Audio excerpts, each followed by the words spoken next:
And by the way, if you are following online media and articles and whatnot, this is no longer hidden news. More and more professors and academics are writing stuff, and it's being publicized on Twitter in the last 2-3 years. I have had at least, I'd say, a dozen people tweet at me like specific articles, like how do you answer this, and about ulum al-Quran, about qira'at, about makhtutat, about issues. These are now well known within the Western Academy, that they're bringing forth issues. Their level of now knowledge is leaps and bounds above what it used to be 100 years ago.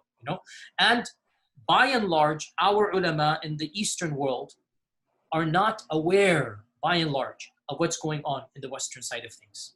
And they're not answering those questions in a manner that it needs to be answered. And this is something all of us that are in academia fully acknowledge. We actually. What is the reaction you get from the tradition, the scholars of the, let's say, apostates of tradition to you? What do they say to you? Because you oppose in the end, you don't accept them. You say one, they say many crowds.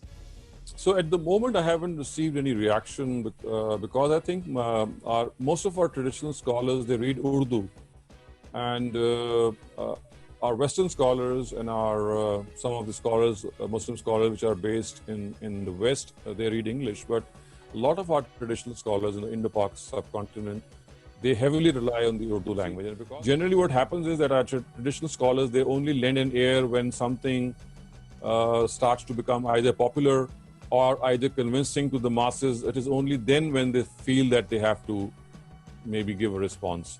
So I'm still waiting, and I would like that.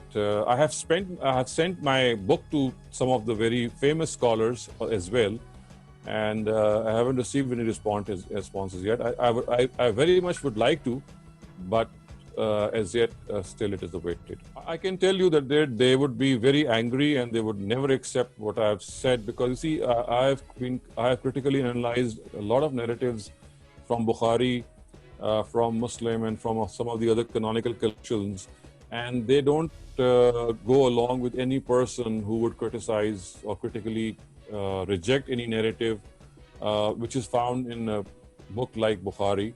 And I think I can, without even knowing what they would, without even finding their reaction, I can predict their reaction. That they will not be, they'll not accept it in any way, and they'll be extremely put off and angry. Yeah, I hope you can in-person conversation in a civilized manner. That would maybe help one side to find the truth. Right.